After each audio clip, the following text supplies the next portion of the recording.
Hello guys, happy new year. I know it's been a long time. I miss YouTube, I won't lie. I miss all of you guys. I just had to go off YouTube for a while because it was very much needed at the time. I hope you guys are doing well. Let me know how you guys are doing. I am grateful for, 1001 of you guys here, like over 1K. Even while I wasn't posting, I had people subscribe to my channel. I saw your comments too. I saw all these things. I would see them and, I'll be like, oh my God, I can't wait to get on here. But things happen and you just have to give priority to things. One of the things that happened last year for me was I moved into my own apartment. So it was a lot of moving that happened. Like no one tells you these things. Like you're moving and there's just so many things. Is it the money you're going to spend? The fact that you think that you don't have so many things until you start moving. I remember making a video and posting on here asking, or I think I was talking about whether or not to get a furnished or unfurnished apartment. I feel like furnished apartment can be a scam sometimes because I remember when I was like moving out from my old apartment, it was furnished, so I didn't really have stuff to move out with. So going into a a new apartment that is unfurnished, I had to start buying things. I'm like, oh my God. So I had to buy all these things. Yeah. Another thing that happened that I wrote my IELTS. IELTS is like the English proficiency test. Right now, with the new immigration rule and law, you know that everyone has to have their IELTS done or the CELPIP done for you to apply for your permanent residence here in Canada. The rule is for you to have your CELPIP or IELTS. Yeah, there are two types of IELTS. I can only speak for IELTS because I did IELTS, and I think it's the same for CELPIP. So you have the IELTS academic and the IELTS general. So IELTS academic is for schools. Like I said before, it used to be some schools that would require you to have your IELTS. I think it's still the same thing but a bit different. The other one is the IELTS general. This one is general, be it for work, for migration. It's just a general one that you can use for all these things. Fortunately for me, I passed my IELTS on my first attempt. It was scary. I had limited time to practice, study. If you would want to know, the details about the IELTS, like the materials are studied with, if you're just interested in knowing more about it, let me know in the comment section. And I think I would actually make a video talking about these things because at the point where I was studying and I saw so many things, and I'm like, I think I need to make a video about these things because it will save you a lot of stress. Because I needed time to study, coupled with school, you just have to balance these things. To cut all these things, how are you guys doing? If you're new to my channel, you're welcome to this channel. I hope you like it here. I hope it's comfortable for you. I hope you learn a thing or two, which I'm sure you will, because my channel is that go-to place that you get answers to questions that you have. Okay, if I'm not here on YouTube, if there's one place you can catch me on is Instagram. I would have said TikTok, but even right now my TikTok, I'm a bit laid back from posting. I don't know why. I think I'm just at that phase where I'm just like, something should just be off camera. You can check me out on Instagram. And if you have questions, I'll say there's also another way that you can reach me and I'm able to answer your questions directly rather than, waiting to make a video to address that question. But usually I would address questions that are recurrent, and which is one of the reasons I'm making this video, because I have some questions that are recurrent and I would like to answer those questions. Okay, I have a ton of comments come up couple of times. So if you do not know, I'm a nursing student in Keano College, Alberta, Canada, taking the Bachelor's of Science in Nursing program. That's the RN, the 4 years nursing program. My channel is centered around nursing and, my life. A lot of people were asking, they were interested to know how much the tuition fee for the nursing program is. As at 2022, when I got my offer letter and stuff, my tuition fee at that time was about $21,000 at the time, which does not include your textbooks and other supplies that you would need for nursing school. It's just the tuition fee, and it was split into three different semesters. That's like the winter and the fall semester, spring semester. Semester is more like a part-time semester, I'd say, where you're only able to take few courses because it's part-time. You have just 6 weeks for spring. Mind you, the tuition fee is different for domestic students and international students. Domestic students are students that are, they have their permanent residence here, they are Canadians, they are not international students basically. So their tuition fee is definitely different from an international student. So as at 2023 to 2024, for the winter and fall was $15,967.84. So basically, it was just about $16,000 for the winter and fall semester, minus the spring semester. The spring semester is like a part-time semester. You pay per course. One course can be in Keanu College about $2,000.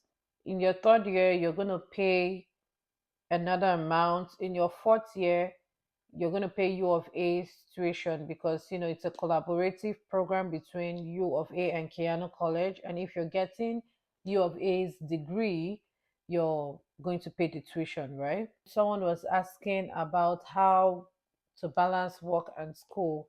I made a video about how I balanced work and school. If you've not seen that video, I'll put a link in my description box. You can go watch that video. For me, it was a lot. It took a lot for me to learn how what works for me. I'll say I'm still learning. So what works for me might not work for you. You have to understand and know the style of learning how to do these things. But if there's like a general advice I would give is don't wait till the end of semester to start putting in the work. Start putting in the work from the beginning. When they start giving you assignments, make sure you're doing that assignment before the due date. Make sure you're doing well, you're having good grades before your exam, because exams are usually like 30 to 40% of your entire grade. Doing well with your assignments, the test, if it's a group project, make sure that you're putting so much effort to those things before the exam, right? It's going to save you a lot of stress. And for work, I would always say that remember your primary assignments here. Remember that it is either I get this nursing degree or I get this nursing degree. So if you know that, you will know peace. This is where you have to sacrifice your shift to study. There are days where you have to sacrifice those extra pay, those double pay during holidays for you to actually put your head and study and do those assignments. Just try your best. It's not easy. We need money for a lot of things. It's not easy. The exchange rate, you're not the only person to be catered for. At the end of the day, you don't want to lose the money you have invested into your tuition over time because of 1 hour extra pay. Do you understand? Know that there are days that while you're on your lunch break, you're plugged in with your AirPods and you're listening to academic materials to help you study. For example, you maybe had a class on antiviral medications or drugs. I go on YouTube and I'm listening to these things on the go. You're on the bus, you're listening to these things, and you see that even you get some things that your instructor didn't even mention while you were in class. You start doing the assignments. You don't wait for until you get back home before doing this. So finding this balance would really go a long way. And another thing I know I usually would do is write out all my due date, different courses, different course outlines.